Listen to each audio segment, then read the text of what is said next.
Trump, c'est encore plus fort parce que lui, il a créé son propre média avec son compte Twitter qui enjambe les médias traditionnels. Ça peut sembler extrêmement démocratique, hein, parce que pour un citoyen américain qui apprécie Trump, qui le suit, ça veut dire être à chaque instant dans la tête du président des États-Unis, savoir ce qui s'y passe, savoir ce qu'il décide.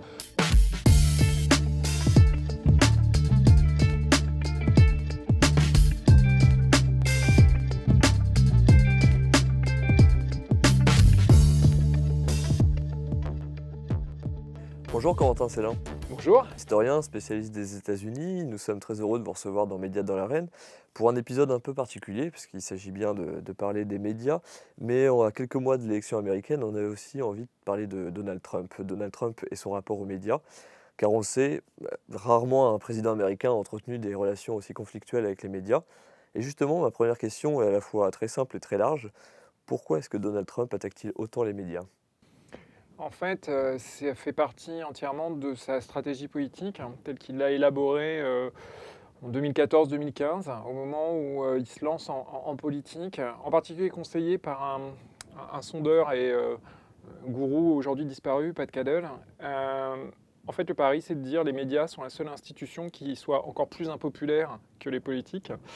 Et en jouant sur cette crise de confiance envers les médias d'information et en leur tapant dessus, je pourrais, moi, gagner en popularité et incarner un message justement de défiance et de colère de la population envers les institutions établies.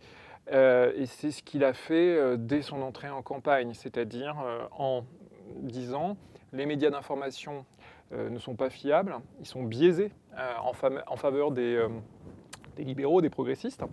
Et moi, je le dis tout haut. Et en faisant cela, il s'engouffrait dans une impopularité des médias qui existait déjà, qui était mesurée dans tous les sondages. Et ça a été un pari gagnant. Est-ce que ça a atteint ses limites aujourd'hui ?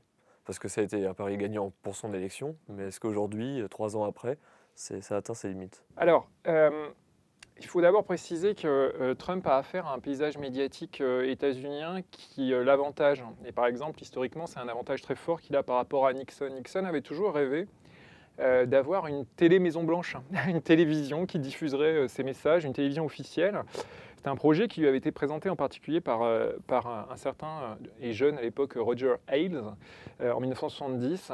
Et Roger Ailes, c'est l'homme qui a fondé Fox News. Et aujourd'hui, qu'on le veuille ou pas, Trump, avec Fox News, qui est la première source d'information pour une grande majorité de son électorat, il dispose d'un canal d'information qui, pas entièrement, on pourra peut-être y revenir, mais qui lui est dévolu. Et de ce fait, son pari reste gagnant vis-à-vis des médias, au moins pour son électorat, parce qu'il peut leur dire il y a des médias fake news, des médias qui mentent, des médias libéraux progressistes, mais vous avez un récit correct, qui est le mien sur mon fil Twitter, et également celui des émissions éditorialisées de Fox News.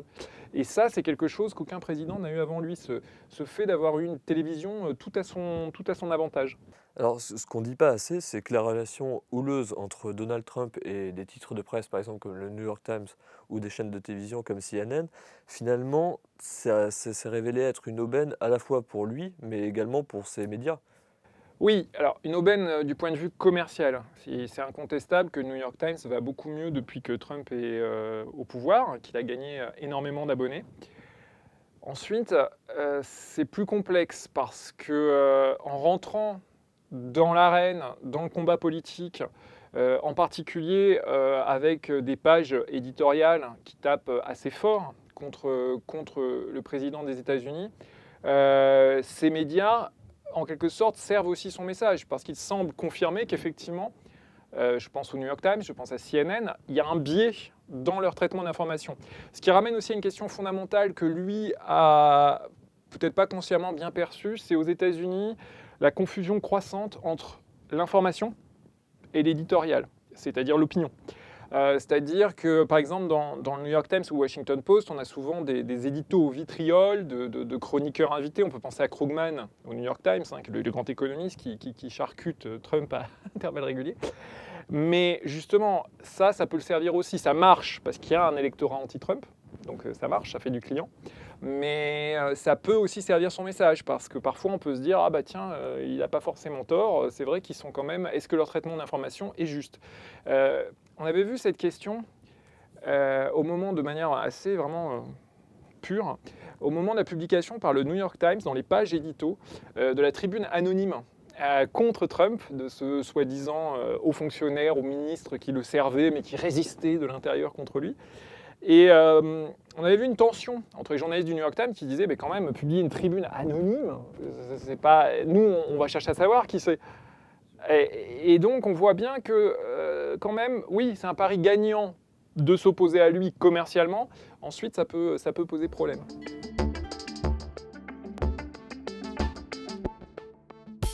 Aujourd'hui, on constate une défiance à l'égard des médias en France. Souvent, cette défiance, elle est entretenue par des responsables politiques, que ce soit Mélenchon, Macron, Marine Le Pen. Tous ont eu des mots à l'égard de la presse qui ont entretenu cette défiance. Quand on regarde les États-Unis vus de France, on a l'impression que seul Donald Trump incarne justement cette défiance. Est-ce qu'il y a d'autres responsables politiques que lui qui jouent justement de cette relation houleuse avec les médias? Alors ça, ce sera un des grands thèmes de 2020, on ne le sent pas encore, mais ça commence parce qu'il a ouvert la voie.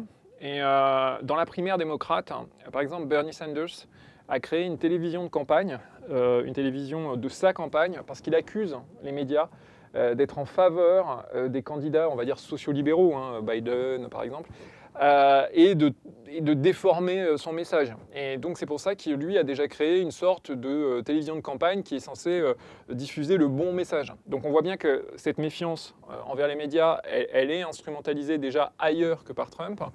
On peut penser de manière beaucoup plus minoritaire, mais aussi dans la primaire démocrate, à Tulsi Gabbard, la représentante d'Hawaï, qui a un message qui est assez paradoxalement, puisqu'elle est dans la primaire démocrate, assez semblable à celui de Trump, et qui parle aussi beaucoup de sa défiance envers les grands médias. Donc c'est quelque chose qui est en train de faire son chemin, bien sûr, parce qu'on a vu que ça marche. Mais la défiance des médias par les citoyens, elle est perceptible aussi aux États-Unis, au même titre qu'elle l'est en France. La Croix va publier bientôt le nouveau baromètre de confiance des Français dans les médias. Comme l'année dernière, les chiffres vont être assez bas. Est-ce que c'est le même niveau? Est-ce qu'on constate le même niveau aux Ah oui, États-Unis? oui, c'est exactement le même niveau. Une des grandes différences entre les États-Unis des années 60-70 et d'aujourd'hui, c'est l'effondrement de la confiance dans les médias d'information. Parce que quand on fait les sondages, en particulier Gallup fait un sondage annuel depuis des décennies sur la confiance dans les institutions, les grandes institutions, l'armée, la justice, les politiques. Et les médias d'information sont les plus mal classés. Donc c'est une défiance qui existe, alors qui est encore plus forte dans l'électorat républicain et conservateur, parce qu'il y a toujours cette thématique sur laquelle a été fondée Fox News en 1996. C'est-à-dire qu'il ne faut jamais oublier que Fox News est fondée avec la promesse de dire fair and balanced, c'est-à-dire juste, une info juste et impartiale. Sous-entendu, les médias étaient libéraux, ils n'étaient pas justes et impartiaux. Et ça, c'est quelque chose qui est effectivement très très fort dans l'opinion républicaine, mais qui est très fort dans l'ensemble de la population américaine. On a parlé du rapport entre Trump et les médias. Je voudrais qu'on parle justement des rapports entre Trump et les médias français. Au moment de son élection, il y a eu comme un silence assourdissant sur les plateaux télévisés français, qui était alors en édition spéciale, où les journalistes comprenaient finalement que Trump allait devenir le prochain président américain. Visiblement, rares étaient les journalistes français à l'avoir deviné à l'époque. Est-ce que ça sous-entend qu'il y a eu des manquements de la part des médias français dans la couverture des élections américaines de 2016 ? En n'étant pas moi-même journaliste, je me garderais bien de tout jugement sur eux. Moi, tout ce que je peux dire à la place qui est la mienne, hein, c'est-à-dire de spécialistes parfois invités dans les médias, c'est que, premièrement, la fonction d'un journaliste, et alors celle d'un politiste ou d'un historien qui doit justement peut-être aussi prendre plus de recul, ne pas traiter l'événement à chaud, c'est justement de rapporter et d'analyser, et non pas de prédire. Donc, le fait que personne n'ait vu venir l'élection de Trump, justement, ça traduit peut-être un biais dans l'attente. Est-ce que c'est normal qu'on attende, qu'on prédise, qu'on fasse des prédictions? Alors ensuite, vous pourriez me dire, mais c'est vrai que par contre, peut-être qu'il y avait un message qui était diffusé de dire, plutôt qu'on n'attend pas Trump, c'est tout le monde disait, bon, Clinton sera élu. Voilà, c'est plutôt... Donc effectivement, c'est un rappel, en tout cas ce qu'on peut dire, c'est que c'est un rappel à notre devoir, en quelque sorte. Alors moi je parle pour ma partie, c'est-à-dire que on n'a pas à faire de prédictions, c'est pas notre métier, c'est peut-être un Mais bon... est-ce qu'on n'a pas tendance à voir les États-Unis depuis la France uniquement par le prisme new-yorkais ou californien en fait? Alors, encore une fois, moi, je pense que si c'est quelque chose qui a existé, je pense pas, pour donner des exemples, il y a des journalistes français qui en 2016, je pense en particulier à Laure Mandeville du Figaro, pour ne pas la citer, qui ont été très perspicaces et qui sont allés voir justement cette Amérique de Trump. Hein. Il n'y a pas qu'elle, mais je pense à elle en premier lieu, et qui avait dit les choses. Euh, voilà, alors, moi j'ai un point de vue justement qui n'est pas celui d'un journaliste. Euh, Justement, ça nous invite aussi à réfléchir sur notre pratique. Et est-ce qu'on rapporte des faits ou est-ce qu'on donne des opinions? Et que valent nos opinions, même si elles sont éclairées par une grande connaissance? C'est toujours la question. Euh, Moi, à l'époque, pour parler en 2016, j'avais un blog qui était hébergé par Le Monde à l'époque. Bon, j'avais fait 2 posts, les raisons pour lesquelles Trump pouvait être élu, les raisons pour lesquelles il ne pouvait pas être élu. Hein. Je ne m'étais pas mouillé, mais en même temps, c'était pas mon rôle de dire bon, il va être élu. Alors en même temps, je vous dis ça, j'avais fait aussi un post un an avant où je disais que, selon moi, mais je disais bien que c'était de l'opinion, Clinton ne serait jamais présidente. Mais là, on était dans le pronostic qui vaut pas plus que celui qui n'y connaît rien sur les États-Unis. Donc je pense que ça nous invite vraiment à bien, voilà, on rapporte des faits, on analyse des faits plutôt pour ma partie. Après, on peut chacun avoir une opinion, mais quelle valeur elle a, ça reste qu'une opinion. Est-ce que 3 ans après, on a retenu les leçons, nous, médias français? Est-ce qu'on ne prend pas encore Trump comme une erreur de casting dans le décryptage médiatique qu'on fait autour de sa personne? Alors moi, honnêtement, je trouve qu'en France, on ne mesure pas quand même la chance qu'on a, parce qu'on a un nombre, et même par rapport aux autres pays qui sont couverts par les grands médias, on a un nombre de correspondants aux États-Unis qui est extrêmement élevé. Il y a aucun pays au monde, on voit au contraire d'après ce que je sais, des bureaux de correspondants à l'étranger qui ferment régulièrement, etc. Aux États-Unis, toute chaîne a un correspondant à Washington, certaines ont un correspondant à New York, et certaines poussent le luxe jusqu'en avoir un en plus à Los Angeles. Et ce qui est frappant, et là l'exemple est venu des États-Unis, c'est que ça avait commencé pendant la campagne 2016, mais on voit régulièrement des reportages, remarquables d'ailleurs, sur l'Amérique de Trump. On va en Virginie occidentale, on va au Kentucky, hein, ce qui n'est pas très très loin de Washington, hein, à l'échelle des États-Unis. Et on a eu toutes des séries de reportages qui permettent de beaucoup mieux appréhender cette Amérique de Trump. Donc, je ne sais pas s'il y avait une leçon à retenir, mais je sais qu'en tout cas, aujourd'hui, l'Amérique de Trump, elle est bien retranscrite. Alors après, il y a l'animal politique Trump. Ça, c'est une autre question. Parce que, évidemment, lui, c'est un homme de spectacle. Donc, c'est un homme de spectacle, c'est un homme d'instinct. Et il y a son compte Twitter, qui est un média en lui-même. Donc, forcément, beaucoup de ce qui va être rapporté, et beaucoup de ce qu'on peut analyser aussi, c'est son compte Twitter, et c'est la petite phrase, les saillies plus ou moins drôles. Voilà, plus ou moins drôles. Bon, là, évidemment, la question, c'est toujours qu'est-ce qui est superflu, qu'est-ce qui est dérisoire, qu'est-ce qui est important, parce que des fois, il peut y avoir des choses très importantes.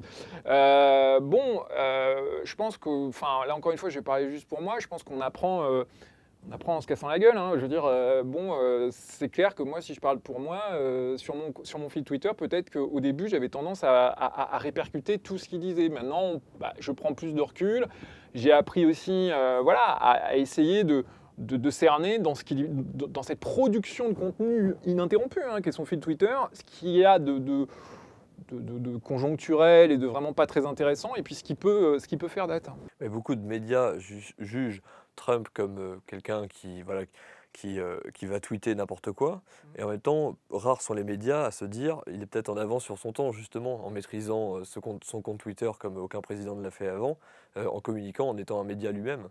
Mais il a réussi en fait le pari que beaucoup d'hommes politiques hors système avaient depuis longtemps. C'est-à-dire que ce qui se rapprocherait le plus de lui, c'était Berlusconi. Mais Berlusconi, c'était un schéma traditionnel, parce que Berlusconi, il avait ses chaînes de télé, et propriétaire des chaînes de télé, il est devenu politique. Hein. C'était sua emittenza, l'éminence des émetteurs. Bon, Trump, c'est encore plus fort parce que lui, il a créé son propre média avec son compte Twitter qui enjambe les médias traditionnels. C'est-à-dire qu'il supprime, justement, il supprime la médiation traditionnelle. Dans les médias, voilà, c'est ceux qui transmettent, qui relayent entre le citoyen et le politique. Lui, il les enjambe et il va directement au citoyen. Il faut bien se rendre compte de ce que ça veut dire. Ça peut sembler extrêmement démocratique, hein, parce que pour un citoyen américain qui apprécie Trump, qui le suit, ça veut dire être à chaque instant dans la tête du président des États-Unis, savoir ce qui s'y passe, savoir ce qu'il décide. Alors, bon, vous allez me dire, parfois, on préférait peut-être pas savoir ce qui se passe, parce que des fois, bon... Mais ça peut être aussi conçu comme extrêmement voilà, démocratique, et en tout cas, ça plaît. Ça plaît et ça joue de son emprise sur sa base, et surtout, ça a supprimé enfin, voilà, le contre-pouvoir de la presse ordinaire, et on le voit bien, parce qu'il a enfermé ses followers, et alors justement c'est le double sens de followers en anglais, on est presque dans quelque chose, voilà, c'est suiveurs, ils le suivent, ils écoutent que sa parole. Ouais, alors fanatique, ce serait un jugement de valeur, mais en tout cas, ils le suivent dans son récit. Il les a enfermés dans un récit, et ils sont totalement hermétiques au récit des médias traditionnels. Et ça, c'est vraiment quelque chose, oui, de très novateur. Oui. Pour conclure cet entretien, j'aimerais qu'on s'essaye au jeu des pronostics. Malgré l'image véhiculée dans les médias par Donald Trump et la lutte féroce, on l'a vu, de certains titres de presse à son égard, est-ce qu'il peut néanmoins gagner en 2020, et ce, en dépit de toutes les affaires qui l'entourent? Peut-on encore gagner une élection contre vent et marée médiatique, en gros? Alors, je ferai évidemment pas de pronostic, parce que sinon ça nuirait un peu à la crédibilité de mon propos. Tout ce qu'on... Je me devais de... Alors, mais je me dois de vous répondre. Donc, je pense qu'on peut faire on peut rappeler trois choses. Premièrement, la réélection du président aux États-Unis, dans l'époque contemporaine, c'est la règle. Et la non-réélection, c'est l'exception. Et ça jouerait plutôt pour lui. Il n'y a que deux présidents qui n'ont pas été réélus dans l'époque récente. C'est Bush senior en 92 et Carter en 80. Et le point commun entre les deux, c'est qu'ils avaient été quand même très challengés, très défiés à l'intérieur même de leur parti, ce qui n'est pas le cas de Trump. Donc, ça paraîtrait plutôt un bon signe. Mais, deuxième point, il a une particularité, c'est que autant il a cette base extrêmement fidèle qui se traduit dans les sondages par le socle vraiment, mais il est toujours entre 40 et 43% d'approbation. Bon. Sauf que pour nous, ça nous semble beaucoup avec notre échelle française, mais pour les États-Unis, c'est extrêmement peu. Et je rappelle le chiffre qu'il faudra garder en tête. Pour l'instant, dans les deux sondages historiques, donc qui permettent des comparaisons dans le temps, que sont Gallup et Washington Post, il n'a jamais franchi un jour de sa présidence 50% d'approbation. Et n'oublions pas qu'il a été élu avec 46,1% des voix du suffrage. C'est un président minoritaire, et structurellement minoritaire. Alors oui, il a une base extrêmement fidèle, mais ce n'est pas une base pour l'instant majoritaire. On verra en 2020. Mais il fallait le rappeler. Donc, de ce point de vue-là, il est plutôt en mauvaise position. Troisième et dernier point qui permet de situer les choses, c'est qu'évidemment, beaucoup de choses dépendront de la dynamique de la campagne. J'ai cité tout à l'heure Bush senior en 92. Bush senior en 92, en 91, il est tellement fort qu'aucun démocrate veut aller contre lui. Ça devient même des sketchs dans le Saturday Night Live très célèbres où on se moque des démocrates qui ne veulent pas y aller, tellement il est populaire à un an d'élection. Et puis un an après, il est battu par Bill Clinton, que personne connaissait, à l'échelle nationale, qui était en tout cas très très peu connu. Qui peut dire aujourd'hui, un, qui sera le candidat démocrate, deux, quelle sera la dynamique à l'été et à l'automne 2020? Personne. Il ne faut pas oublier que c'est quelque chose de très conjoncturel.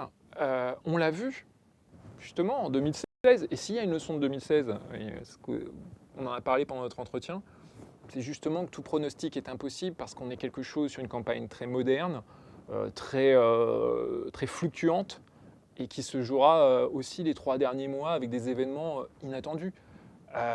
Qui aurait pu imaginer en 2016 toute cette histoire avec le FBI, les emails de Clinton. Donc voilà, il y a du pour et du contre structurellement, et surtout une inconnue totale qui sera déjà en partie dissipée quand les démocrates auront choisi leur candidat. Alors pas de pronostic, mais des éclairages importants sur la relation entre Trump et les médias. Merci Corentin Célin, merci d'avoir participé à la question.